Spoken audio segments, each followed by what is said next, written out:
Hello guys, তোমরা কেমন আছো? আশা করছি ভালো আছো। আমিও খুব ভালো আছি। তো আজকে হচ্ছে গিয়ে সোমবার। তো আজকে আমাদের বাড়িতে দোল পূর্ণিমা হবে। অনেকেরই রবিবারে দোল পূর্ণিমা হয়ে গেছে, আমাদের আজকে হবে পুজোটা। তো এই যে দেখতে পাচ্ছ, সকালে উঠে আমি মুখ টুখ ধুয়ে হরলিক্স আর দুধ খেয়ে নেব। আর ওইদিকে আমার বরমশাই পুজোতে বসে গেছেন।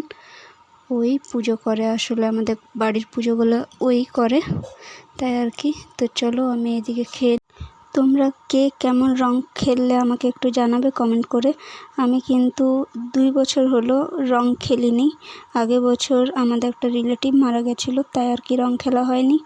আর এই বছরও কিছু কারণের জন্য আমি রং খেলতে পারছি না। বাড়িতে খেলতে পারতাম, কিন্তু খেলার মতন কেউ নেই আর কি, তাই আর বাইরে যাওয়া হয়নি। আমরা যাই আসলে প্রতি বছর একটা আশ্রমে যাই, ওখানে দোল পূর্ণিমা খুব বড় করে পালন করা হয়। এর আগে নিশ্চয়ই তোমরা ব্লগ দেখেছো, আর যদি না দেখে থাকো তাহলে আমি আগের বছর তোমাদের সাথে শেয়ার করব যদি সম্ভব হয় তাহলে। তো চলো ততক্ষণ আমি খেয়ে নিই।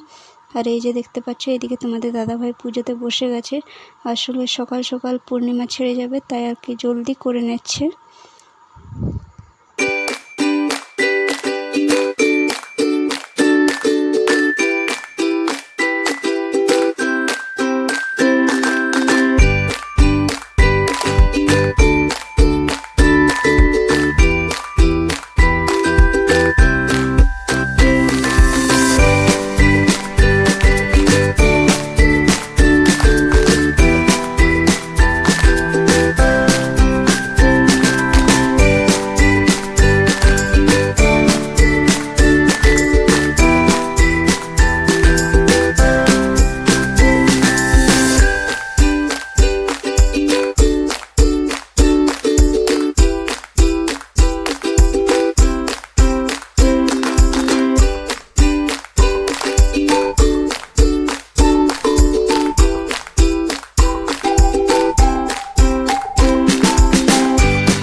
এইদিকে তোমাদের দাদাভাইয়ের পুজো হয়ে এসছে, আর আমি ওইদিকে চলো ব্রেকফাস্টটা আজকের বানিয়ে নিই।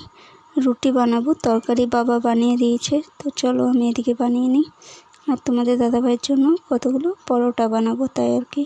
হোলি স্পেশাল, যেহেতু আমাদের হোলিতে আমিষ হবে না, কারণ হোলির দিনটা পড়ে আজকে সোমবার পূর্ণিমা পুজো হলো, আর হোলি মঙ্গলবারে। তো মঙ্গলবারে আমাদের বাড়িতে আমিষ হয় না আর কি, তাই। তো চলো দেখি যেটুকু স্পেশাল করা যায় সেটাই করার চেষ্টা করছি। আর এখন আমি সেরকম কিছু করতেও পারছি না, তাই আর কি যেটুকু পারছি সেটাই করার চেষ্টা করছি। তো চলো তোমাদের দাদাভাইয়ের জন্য কটা পরোটা ভেজে নিই। আর আমি এদিকে দেখতে পাচ্ছি, এদিকে বুটে আলুতে তরকারি করে দিয়েছে বাবা, আর আমি রুটিগুলো করে নিয়েছি। আর কালকে রাত্রেবেলায় বাবা মিষ্টি এনেছিল, তো আমি রাত্রেবেলায় খাইনি, তাই আর কি আমি সকালে খাবো। আর আমি ভেবেছিলাম আমিও রুটি তরকারি খেয়ে নেব, কিন্তু জানি না অম্বল হয়ে গেছিলো, তাই আর কি আমি রুটি তরকারি খেতে পারিনি। একটু বেলা করে আমি ওই মিষ্টিগুলো রাখা ছিল, সেই মিষ্টি আর একটু তরকারি খেয়েছি, ব্যাস। আর কিছু খাইনি, কারণ শরীরটা ভালো লাগছিল না, তাই আর কি। তো এই যে, আর এখন থেকে আমি এইভাবেই ব্লগ দেবো, যেটুকু পারবো আমি সেটুকুই তোমাদের সাথে শেয়ার করব। তো সবাই কিন্তু আমার ব্লগগুলো একটু দেখো আর আমাকে একটু সাপোর্ট করো। তো এই যে খেয়ে নিয়েছি। আর দুপুরবেলা আমি আর তোমাদেরকে কিছুই শেয়ার করতে পারিনি। খাবার খাওয়ার পর আমি কিছু ফল খেয়েছিলাম, এই যে দেখতে পাচ্ছ। এদিকে পেয়ারা কেটে রেখেছি, আর লেবু, আঙ্গুর আর বেদানা খেয়েছিলাম। তো এতগুলো ফল আমি একা খাইনি, তোমাদের দাদাভাইও আমার সাথে খেয়েছিল। আমি একা খেলে একটু একটু করে নিই, যেহেতু আজ বাড়িতে ছিল, তাই আর কি বেশি করে নিয়েছি। তো আজকের মতন ব্লগটা এখানেই শেষ করছি। তোমাদের সাথে দেখা হবে আবার নেক্সট ব্লগে। ততক্ষণের জন্য সবাইকে টাটা। সবাই সুস্থ থেকো, ভালো থেকো। আর যদি আমার চ্যানেলে নতুন হয়ে থেকো তাহলে আমার চ্যানেলটা একটু সাবস্ক্রাইব করে দিও। বাই।